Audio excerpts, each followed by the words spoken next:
Dans cette vidéo, je vais vous donner 5 règles simples et facilement implémentables que vous allez pouvoir utiliser sur votre site internet pour améliorer son design. Pourquoi ça vous intéresse? Parce qu'un site qui a un joli design, un site qui est agréable à utiliser, un site qui est propre, un site qui est moderne, un site qui est simple, c'est un site qui va avoir plus tendance à retenir le visiteur.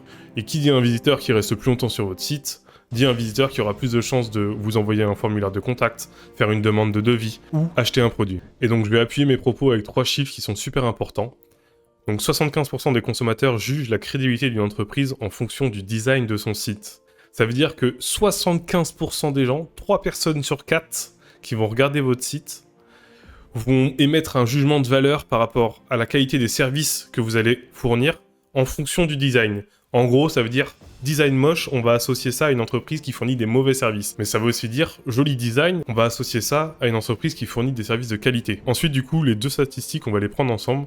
Donc 94% des premières impressions des internautes sont liées au design. C'est-à-dire que quand les gens arrivent sur votre site, il y a une écrasante majorité, quasiment tout le monde, qui se fait une première impression liée au design. Et en plus, ce qu'il faut prendre en compte, ce qui est encore plus choquant, c'est qu'en seulement 50 millisecondes, l'utilisateur a déjà un jugement sur votre site. Si on prend ces 3 informations-là, ce qu'on peut en tirer, c'est que l'utilisateur, il arrive sur votre site, il se fait une première impression super rapide. Cette première impression, elle est liée au design, et en fonction de cette impression, il juge ou non de la qualité de vos services. Avec toutes ces informations-là, on réalise à quel point, en fait, avoir un beau design, avoir un design propre, avoir un design moderne, c'est super important. Bonjour à tous et bienvenue sur cette vidéo. Je m'appelle Thomas, je suis développeur web depuis maintenant 6 ans. Donc j'ai essentiellement travaillé dans des grandes entreprises comme Orange ou Crédit Agricole. Et il y a maintenant 1 an, je me suis lancé à mon compte pour accompagner tout ce qui va être artisan, petite entreprise, moyenne entreprise, dans la création de leur site internet et dans la mise en place d'une stratégie de référencement naturel. Donc je vais vous donner 5 actions, 5 règles que vous allez pouvoir appliquer directement sur votre site internet. Je vais illustrer tout ça du coup avec un vrai exemple, avec une section d'un site internet que j'ai réalisé il y a plusieurs mois. Si vous appliquez ces 5 règles, votre site il va renvoyer une image qui sera plus professionnelle, plus moderne, et ça va du coup participer à vous positionner comme un expert dans votre domaine. Si jamais vous appliquez pas ces 5 règles, le risque c'est d'avoir un design qui fasse amateur, qui fasse pas pro, et du coup de renvoyer l'image d'une entreprise d'amateur, d'une entreprise pas professionnelle avec laquelle vos visiteurs n'ont pas envie de travailler. Du coup, je vais directement vous montrer la section sur laquelle on va travailler aujourd'hui. C'est cette section-là qui commence à nos prestations de peinture à Toulouse, et en fait ça détaille les services de peinture d'un artisan à Toulouse. Et donc on a comme ça en fait une section qui est en 2 colonnes avec du texte à gauche, une image à droite, et en fait on alterne comme ça au fur et à mesure avec les différents sous-services. Donc c'est une section qui est assez simple, mais il y a pas mal de choses à revoir dessus, et en fait c'est une section qui peut passer, mais on peut l'améliorer, il y a pas mal d'espace, il y a pas mal de choses, donc on va voir tout ça ensemble. Première règle, raccourcissez vos lignes et aérez vos paragraphes. Donc pour bien comprendre cette règle, il faut comprendre comment les gens utilisent un site internet. C'est très simple, personne ne lit un site internet, personne ne va lire cette phrase « Notre entreprise de peinture garantit un travail propre », personne ne fait ça. Comment les gens vont naviguer sur un site internet? Les gens vont naviguer en lisant en Z, comme ça, tout. Ils vont aller choper les informations les plus importantes dans les titres, regarder les images, comprendre de quoi ça parle. Donc en fait, quand on a des énormes paragraphes, quand on a des lignes qui sont super longues, en fait, ça va demander un investissement aux visiteurs. Donc, pour la longueur des lignes, en général, sur ordinateur, on recommande entre 50 et 75 caractères. Ça veut pas dire forcément que vous allez prendre la ligne entière et compter le nombre de caractères et vérifier que c'est bon, mais c'est pour vous donner une idée. Sinon, en termes de pixels, maximum 700 pixels. Donc, réduisez les lignes, aérez vos paragraphes. Si vous avez des gros blocs de texte, mettez des retours à la ligne, mettez des sauts de ligne. Donc ici, c'est un problème qu'on retrouve surtout avec la longueur des lignes. Donc là, on va avoir une ligne ici qui fait 800 pixels. Donc voilà, c'est un peu long. Et surtout que c'est pas pratique si on veut lire en diagonale. On lit comme ça. Si jamais on veut descendre pour aller lire la ligne d'en dessous et lire voilà en diagonale, le reste de la phrase est tellement loin qu'en fait, ici, on n'a pas vraiment de contexte. Donc c'est pas ouf. Donc par exemple, ici, on voit que c'est encore un peu gros. On pourrait mettre un retour à la ligne. Vous pouvez jouer aussi sur l'espace qu'il y a entre vos lignes. Donc vous pouvez aérer un paragraphe comme ça. Là, on est à 26 pixels. Je peux l'agrandir comme ça pour que ce soit plus agréable à lire. Faut pas en abuser, que ça soit trop espacé et du coup on comprenne pas que ça soit un paragraphe, mais voilà, vous pouvez faire ça. Donc là du coup je vais vous montrer en fait le résultat, donc comment ça donne quand on réduit les lignes, quand on évite d'avoir des longues lignes, et j'ai aussi un peu retravaillé le style du titre pour que ça soit un peu plus intéressant à regarder. Ce que j'ai fait, c'est que je l'ai réduit en taille, ici on est à peu près à 500 pixels, et j'ai changé aussi la structure, j'ai mis le titre à gauche et le texte à droite.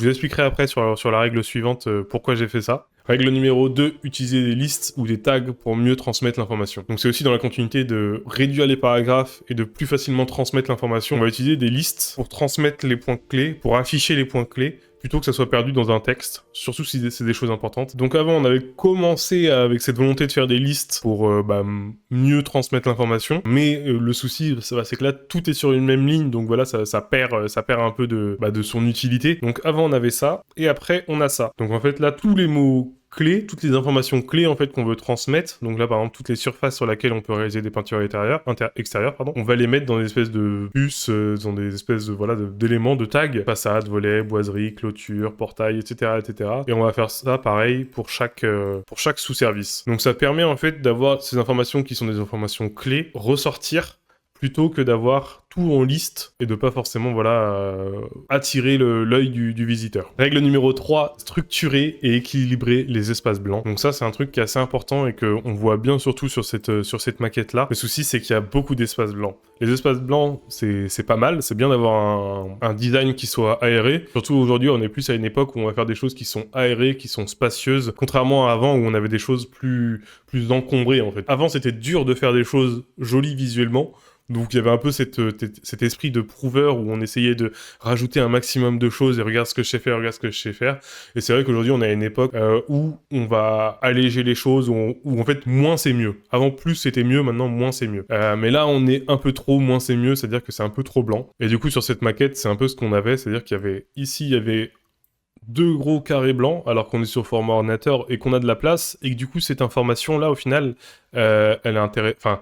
Le titre est intéressant, donc ça veut dire ça a de la valeur pour l'utilisateur pour comprendre de quoi on parle, de quoi parle cette section. Mais ensuite, le texte qui est en dessous est pas forcément intéressant, et du coup, l'utilisateur a tout ça à faire avant d'arriver un peu au cœur de la page, qui est ça en fait. Donc, ce que j'ai décidé de faire, c'est du coup ce texte-là de le mettre à gauche, et ce sous-paragraphe-là de le mettre à droite. Donc, c'est ce qu'on retrouve ici. Je vais aussi changer le style du texte pour qu'il attire plus l'œil, et donc voilà. Donc là, on a le titre à gauche, et on va avoir le paragraphe à droite. Et ce que j'ai fait aussi, c'est que j'ai baissé un peu l'opacité, donc la transparence. Je sais pas pourquoi je fais ce symbole-là pour transparence, mais j'ai baissé la transparence du coup du texte qui est ici pour vraiment attirer l'œil sur ce titre-là, puis sur l'image. On avait d'autres blancs, en fait, tout ça ici, on dirait que ça flottait un peu dans le vide, en fait.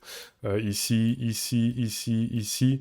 Tac, tac, tac, tac, tac. Il y avait pas mal d'espace blanc, ça rendait pas bien. Donc ce que j'ai fait, c'est que j'ai rajouté un fond de couleur sur la page pour déjà donner un support et harmoniser.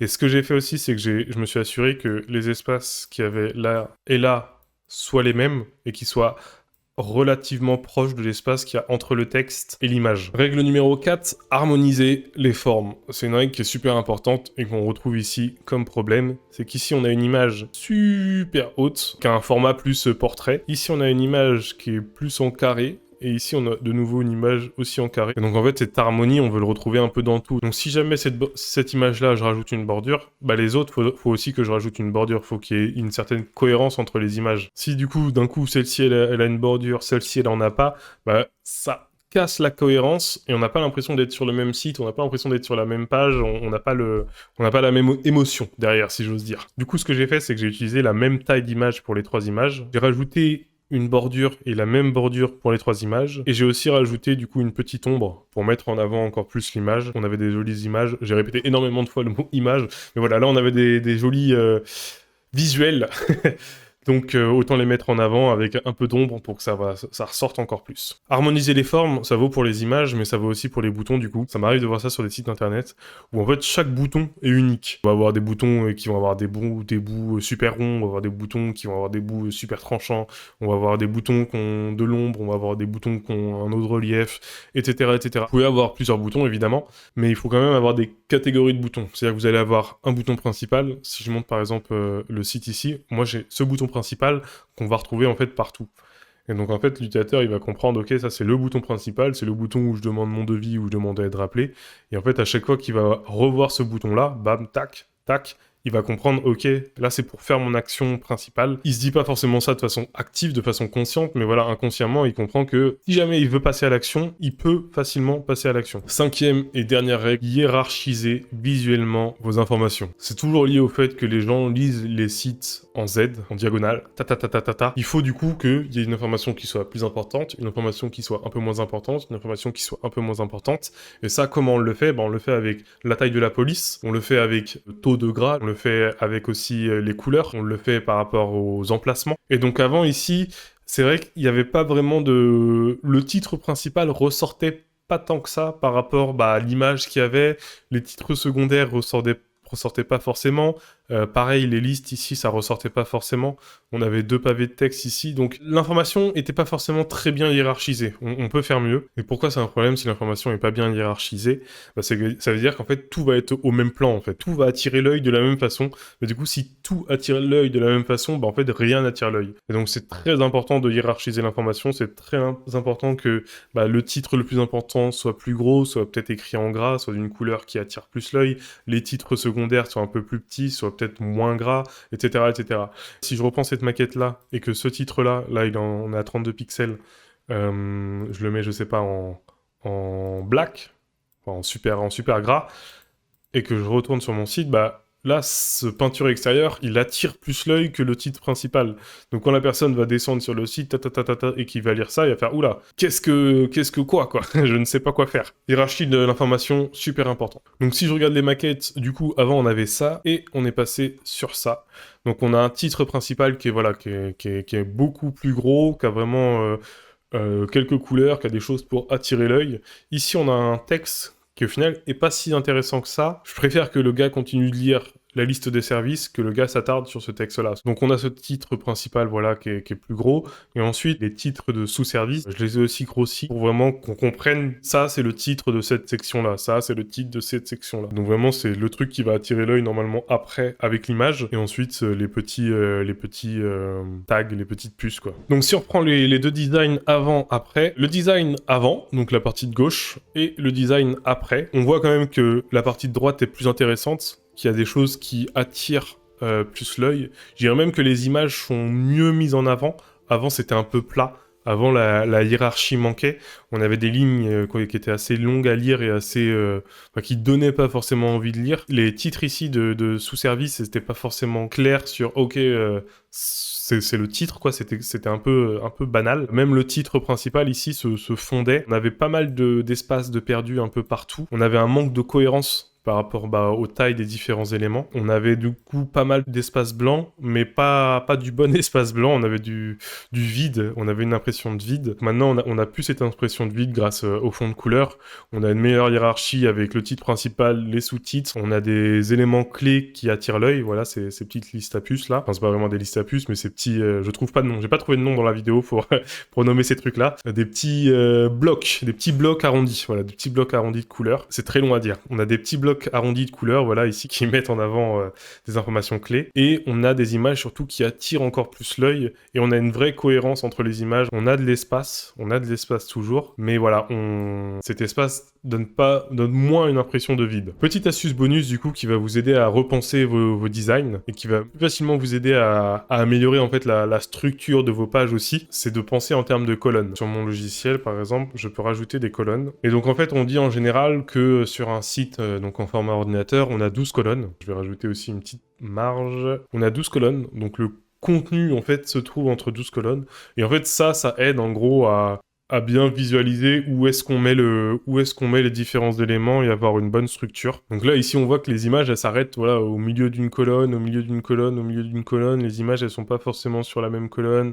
Le texte, ici, commence pas sur une même colonne. Donc, on n'a pas vraiment cette cohérence, cette harmonie. Donc, si je regarde à droite, du coup, on a bien cette image qui commence bien au début de la colonne, qui s'arrête bien au fin d'une colonne. Ça crée en fait une meilleure cohérence, les éléments sont mieux positionnés en fait. C'est une aide en fait pour mieux designer, pour mieux structurer sa page. Après, il faut pas que ce soit une prison, c'est-à-dire que vous avez le droit de briser les règles et de sortir de cette histoire de colonne. Mais surtout si vous êtes, surtout si c'est pas votre cœur de métier, si vous êtes un artisan et que vous voulez facilement améliorer le design de votre site et rapidement avec des actions concrètes, Pensez comme ça et essayez de voir ces colonnes. Si vous utilisez Wix ou WordPress, il doit forcément y avoir un système pour ces colonnes-là, parce que c'est un truc super répandu.